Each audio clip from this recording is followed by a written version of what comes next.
We are pioneers of a more sustainable tourism aboard small ships with less than 200 passengers equipped with the latest technologies.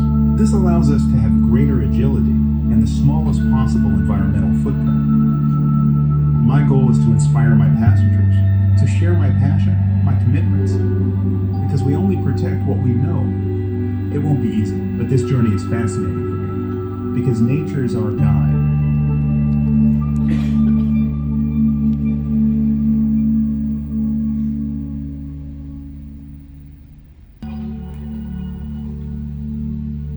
For the scientist that I am, it is crucial to understand nature in order to better protect it. The oceans are a key element of our planet.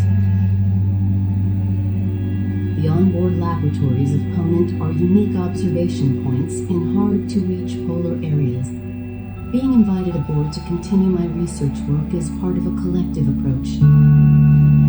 Knowledge is an infinite source of progress for humanity. This is a belief that I share with the passengers alongside the Commandant team. We need to recreate the link between humans and nature. It won't be easy, but this journey is fascinating for me, because nature is our guide.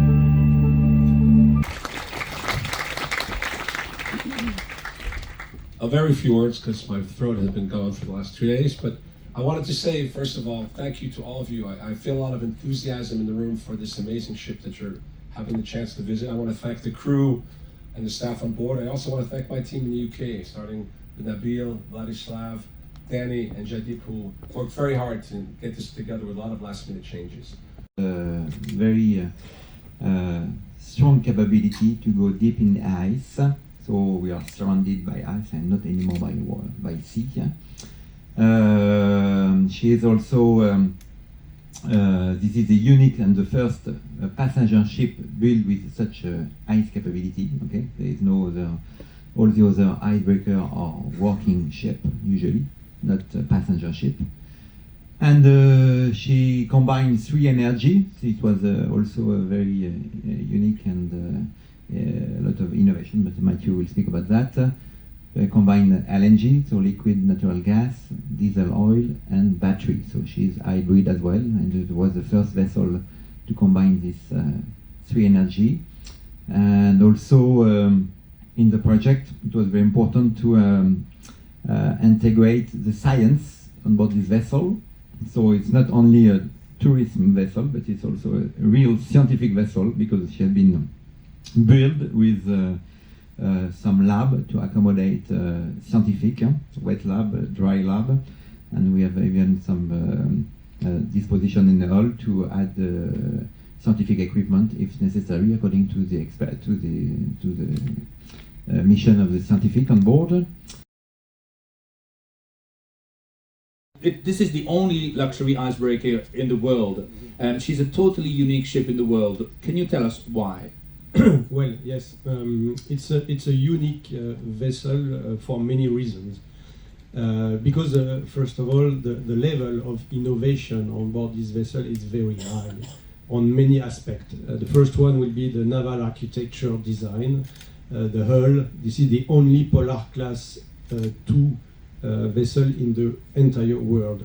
This kind of vessel has never been built before.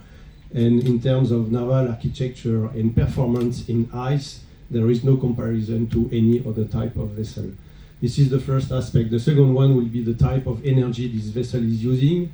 In 2016, there were no vessel in the world using LNG as fuel. We were one of the first to use this new kind of fuel and use also hybrid mode with something like 50 tons of lithium-ion batteries on board. The other innovations are related to the comfort on board. We are on an icebreaker that is normally shaking, making noise, but you will see that the comfort on board this vessel is spectacular. The vessel is just flying above the sea ice in a really utmost comfort. We had some coast guards from the US and from Canada, and they kept saying, like, this is luxury and it's smooth sailing into the ice. They used a lot the word smooth sailing. Mathieu, tell us a little bit, because when you arrived as a French company coming to the Scandinavians, you were like proposing your projects. What were their reaction? I always like that story. Yeah, first of all, it's a 6 years project. It's quite long for a new design. When normally a vessel concept is about 3 to 4 years. Here it's 6 years, and at the beginning of the project, when our boss was explaining to me, Mathieu, for the next vessel, I want to bring 460 persons to the North Pole. I said, yeah, okay. So we had no idea how to do that. So we went to see the most experienced people in the world doing icebreakers. It was a Finnish guy from Aker Arctic in Helsinki. And we went in their office and asking, okay, we want a vessel to go to the North Pole.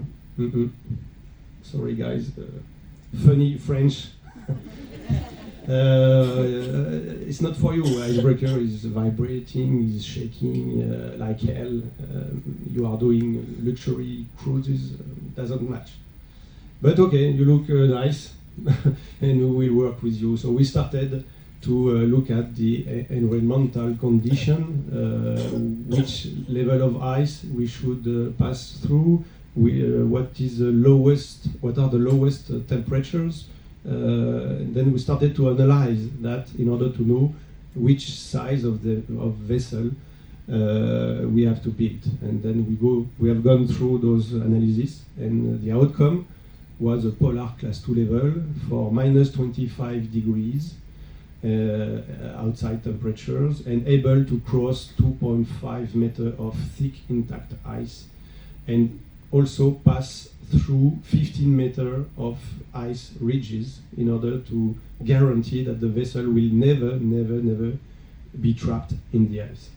Exploration on board Le Commandant Charcot. Maybe tell us also a little bit about your team. I believe exploration is one of the foundations of this ship, and it is because we can truly explore. We can venture to places where other ships have not been and where other ships cannot go. And I think many of our team members, many of our guests, this is a large part of the decision to spend time aboard Le Commandant Charcot. Our expedition team, there are several ships in the world. However, the capabilities, the itineraries, life on board, the comfort, the ship, and good colleagues.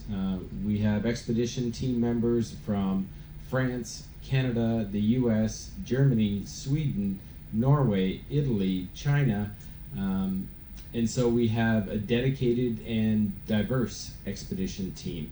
And how many are you, Steve? It scales a little bit throughout the different seasons. We are on average 18 and at times 23. Yeah. We're not only Zodiac drivers and degree you on shore. Almost everyone on the expedition team has specialities. We are lecturers, we are educators, because we can better protect what we know. We are ambassadors to the polar regions, and in turn, spending time aboard Charcot, spending time with our staff and with the expedition team, you inherently become ambassadors to these regions as well. When I mention our team is diverse, we have the hard skills, we have good safety practices, we have amazing equipment on board, but also part of our team, most of them are marine biologists, ornithologists, geologists, glaciologists, and an important component above on board Charcot is history. So we have several historians on our team. We follow in the footsteps of Jean-Baptiste Charcot. We travel the Ross Sea. We see where Shackleton spent time. We see where Scott spent time. And we retrace and visit the places that are meaningful and historical and travel in the footsteps of these pioneers. So the Commandant Charcot just finished her season in Antarctica. She's now on her way to Reykjavik, to the Arctic season. She's actually leaving on the 1st from Brest. And like in Antarctica, can you share with us your best memories? This is not a difficult question to answer, but it's difficult to choose. I've spent years in the polar regions and had incredible experiences, and many of these take place on the peninsula. However, on board Charcot, the places we can go were a big attraction to me joining this ship. And this meant going to Snow Hill. So traveling to Snow Hill, one of the most northern emperor penguin colonies. Other ships have been close to there. Ships will make their way as far as they can, but then they utilize helicopters to travel and bring their guests and their staff from the ship to the colony. And it's a special place. That mechanism of travel to get there was the only option. So I understand why that would have been done. However, on board Le Commandant Charcot, we have this unique ability. We are the only ship where we will travel to Snow Hill. We will transit through sea ice. When we encounter the fast ice, our captain skillfully bursts the ship in the fast ice, half, 3/4, 1 ship length. It's important, integral, and responsible to not transit through fast ice. And then we have the ability to put down our ice gangway and for our guests to literally disembark the ship, to walk off of a ship onto the sea ice. And this experience at Snow Hill is exclusive to Charcot. And I'll tell you a little bit about what this experience is like and how it works. We disembark the ship. There is anticipation, there's excitement as we meet at the bottom of gangway. There's lots of discussion and chatter. And then we've proven a safe track with our ice assessment team to approach towards the colony.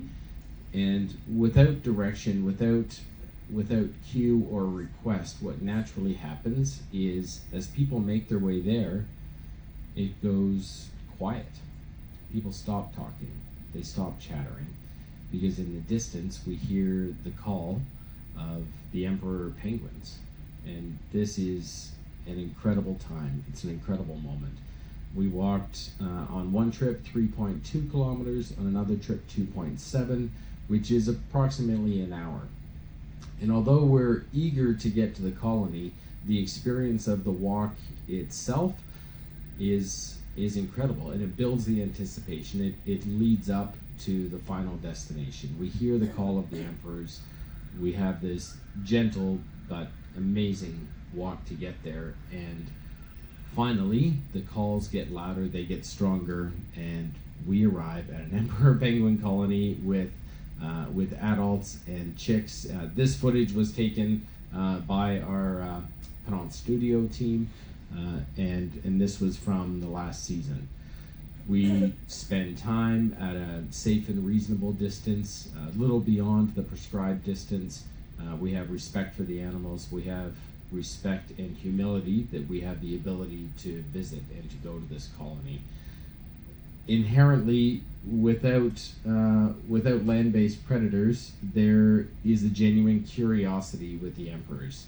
And although we set a safe distance, we respect those guidelines. However, the emperors, they are curious, and they approach us. And they're big, right? These are big birds. Yeah, 1.2, 1.3 meters, the largest of the penguins. And as a child, as a young person, or even as adults, when we think of a penguin, I think this is what we envision. This is what we think of as the iconic penguin. However, very, very few people ever have the opportunity and the privilege to see emperor penguins like this and to see chicks. And you can see the sunshine. We're not in the blowing wind and the cold. This is not like the documentaries where you see them huddled. We're comfortable.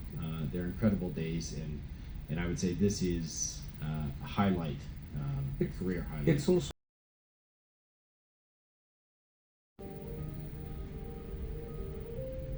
C'est un navire qui n'a jamais été conçu au monde, donc quelque chose encore de jamais fait, jamais vu, qu'il a fallu créer de toutes pièces.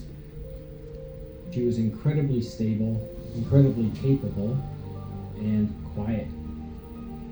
Alors le commandant Charcot a cette capacité très forte bien sûr de franchissement de glace. It's the world's only luxury icebreaker. Charcot is capable of reaching the furthest reaches and the furthest corners of the polar regions. So reaching 90 degrees north was incredibly exciting, and it's an unusual feeling because at the end of the day it's a point on a map, and yet it feels like meeting a mystical point. De voir défiler ce paysage de banquise à vos pieds qui s'étend à l'infini, c'est magnifique. On peut explorer des endroits où personne d'autre va. Et ça, c'est vraiment une grande aventure. Et je pense pour moi, en tout cas, ce qu'on peut vivre sur le commandant Charcot, c'est l'exploration, vraiment l'exploration. C'est pas qu'une aventure, c'est l'exploration. The science component on board Charcot was a major component in her design. Aujourd'hui, toutes les croisières du commandant Charcot bénéficient d'une mission scientifique polaire ou océanographique. And the scientists interact with our guests and more than happy to show them and give a laboratory tour. On a atteint le but, le rêve de Charcot, parce que j'aurais plutôt appelé ce bateau le rêve de Charcot que le commandant Charcot, qui est de continuer à explorer les pôles scientifiquement. Quand on rentre dans cette banquise, c'est un nouveau monde. On est hypnotisé, on est envoûté, on a l'impression d'être au cœur d'un organisme vivant. J'ai découvert des bruits de glace que je ne connaissais pas. Je pense que j'ai eu un sourire d'enfant la première fois que j'ai entendu ça. On a mis le pied pour la première fois sur la banquise, tout le monde est sorti. Je vous garantis qu'à ce moment-là, c'était un petit peu les sensations du premier homme qui a marché sur la Lune. Les premiers regards, les premières larmes des passagers, voilà, c'est des moments forts. It was peaceful and quiet, and slowly we would start to hear the calls of the emperor penguins. As we got closer to the colony, I looked around at my colleagues, I could just see smiles. Everybody that's there on the deck is really, some are crying because they can feel the excitement of the moment. Et ce bonheur s'est retransmis sur nous, passagers. It was definitely a moving experience to just feel how small we are and how insignificant we are on the earth. An experience that is once in a lifetime. Aucune vanité ne peut se dégager de ce type de voyage, mais plutôt une immense sérénité, une grande émotion d'avoir pu le faire avec une équipe.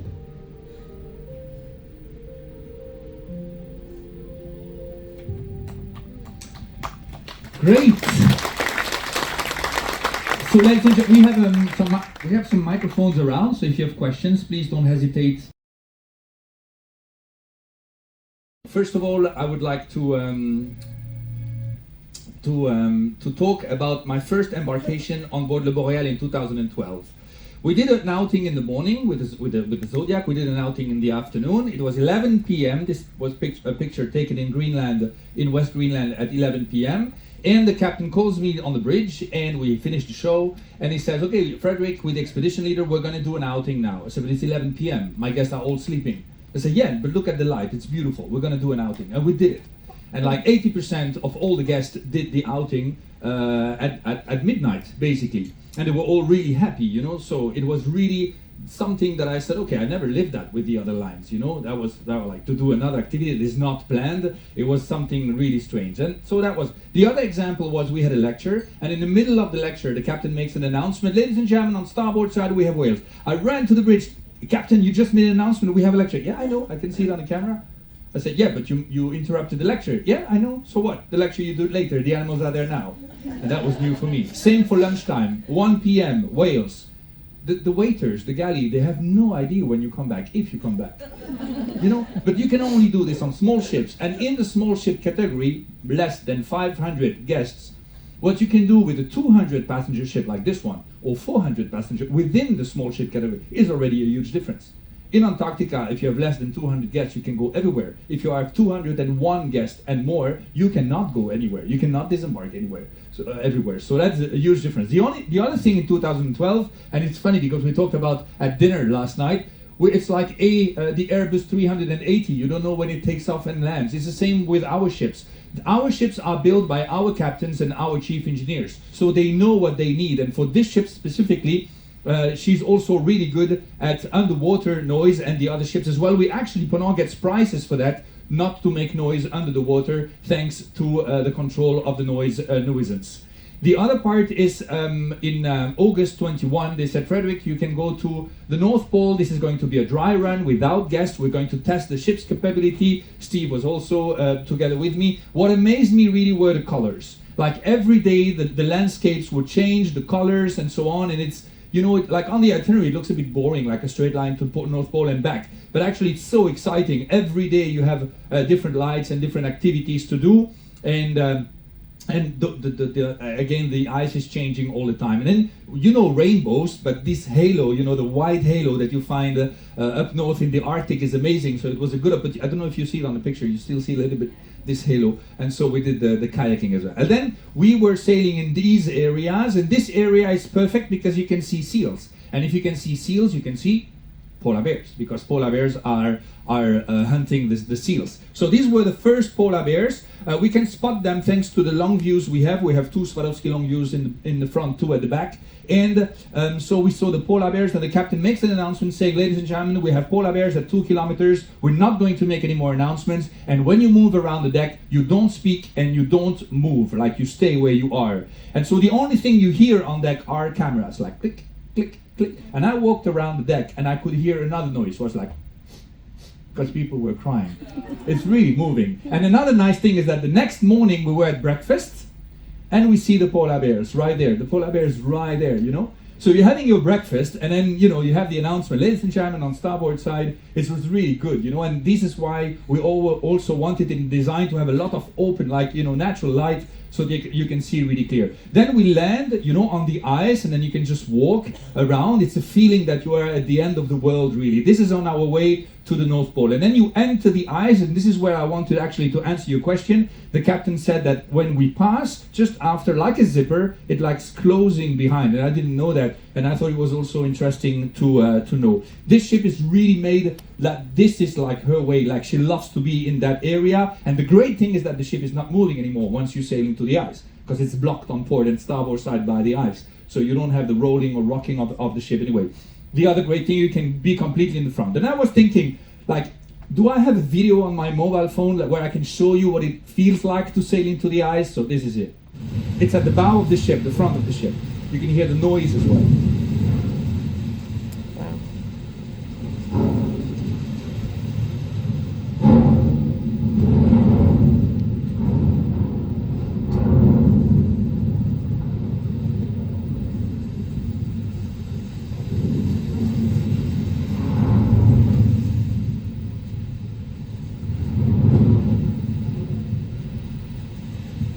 The captain was making an announcement. We're sailing at 12 knots in 1.5 meter of ice. I say, sorry?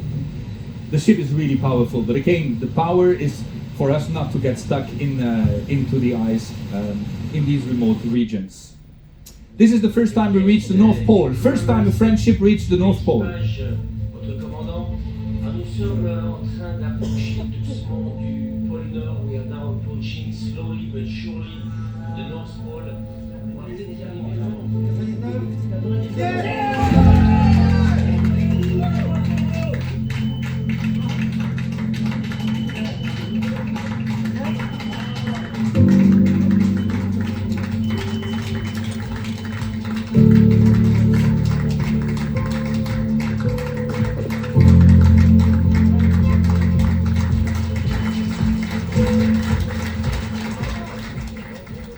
Of course, that was a really moving moment, you know, when we arrive. And then, of course, when you are at the 90 degrees, it's time for the party.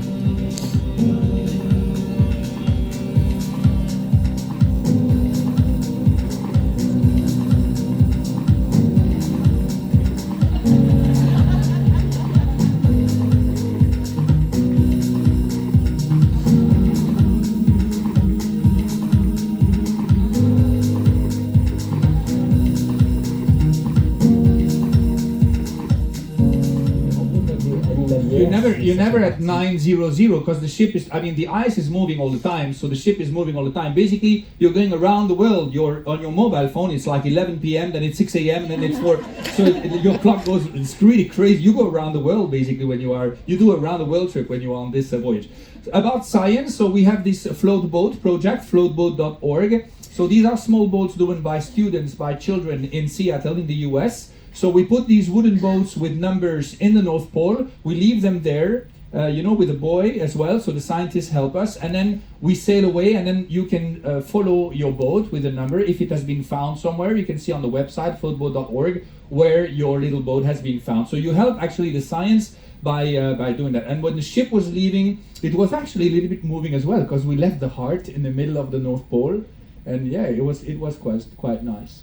So when you get off the gangway, the great thing is that the guests, you have the orange parka, the expedition team, they have the yellow one, and the scientists have the blue parka. So when you get off the ship, you know where the scientists are, so you can go and see them, you can listen to the sound with the hydrophones, like 100 meter under you can listen with a, it's really great. I mean, this, and what I really liked is that I always thought the scientists would be on their side. You would never see them, in their lab. But they come here, they do presentation, you can have dinner with them. It's a small ship, 200 guests maximum. So it's really nice as well. And then we were talking about this polar plunge, you need to do it. This is not the good way to do it because, it's hard. But when you are in the water, your body tells you one thing.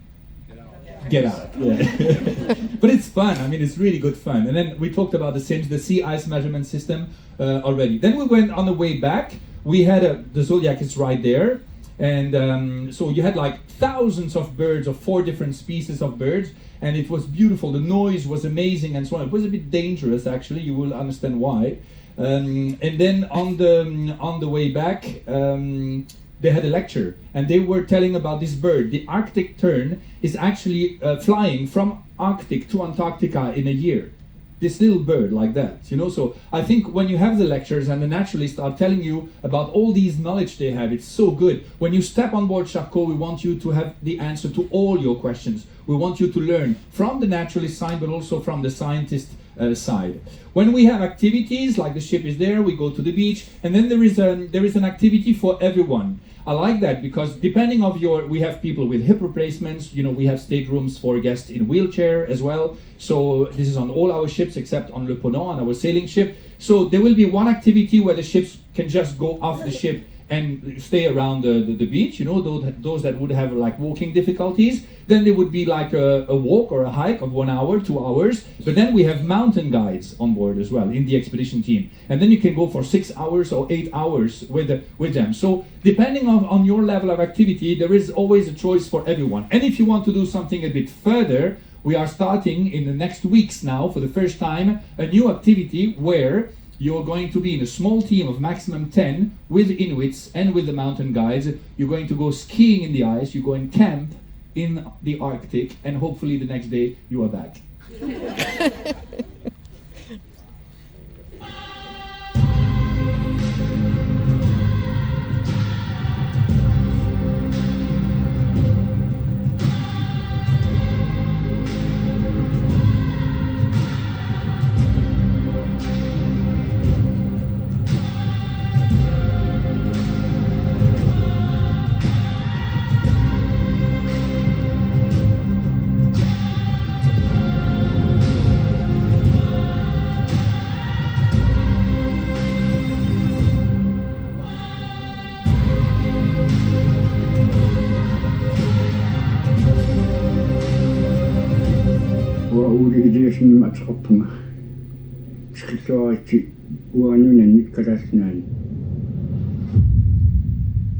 Ponant has this link or this bound with the local communities in Greenland for a long time, and the great thing is that when we go to visit the villages, they also come on board. This is from the balcony. We also know where to go in Antarctica and in the Arctic to see these whales. And then you live some exceptional moments, like in December, when we were going down to the western part of Antarctica, and even the scientists, even the captain, they were all amazed by that.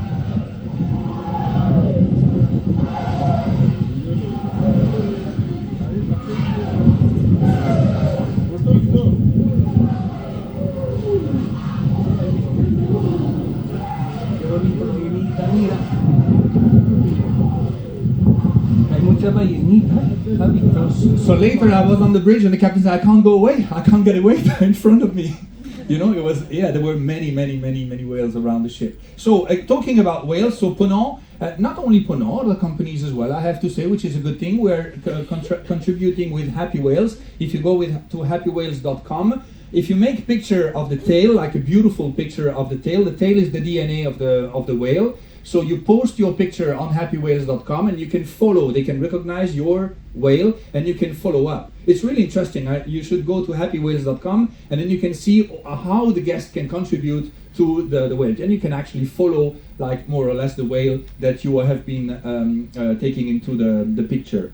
This is the area where we've been, like the captain said, very close to the North Pole. North Pole is right, South Pole is right here, and we were there. And what I did not know is that you are sailing very close to two active volcanoes, Erebus and Terror, and this is really amazing, like to see volcanoes, active volcanoes in that area of the world. So we do have some records with that ship that is quite amazing. You talked about polar lights before, so the best period is from mid-August, like any departures at the end of the summer. Why? Because before that there are no nights. So before, like at the end of the summer, the nights are starting, so you can see there is no picture, no video that can explain you how beautiful Northern Lights are. And we have itinerary, like the last itinerary of Charcot in the North Pole is the one with probability of Northern Lights, because it's end of August. And of course the Northwest Passage and other lights.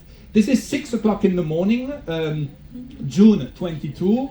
The captain wakes us up and we are 30 meters ahead. We switch everything, you know, we are electric mode, so we don't make any noise above water, but we don't make any noise underwater, which means that the animals, the whales and so on, and of course you can see the little baby there. And then I asked our video team on board, I said, but we were together, you don't have a video? And she said, yeah, I have the footage, look at that.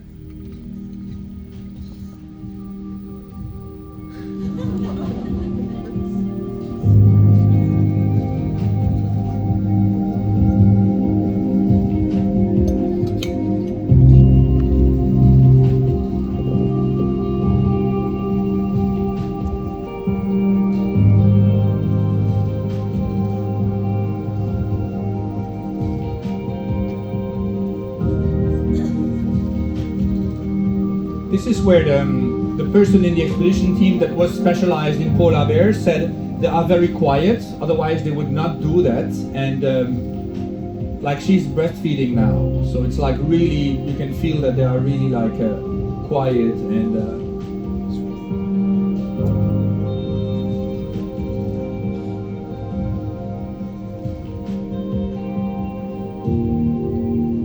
yeah, these are really nice moments. And I will end this short presentation by this picture, because we were on our way down from the North Pole and we saw that last polar bear. I think we saw like 12 or 13 in total.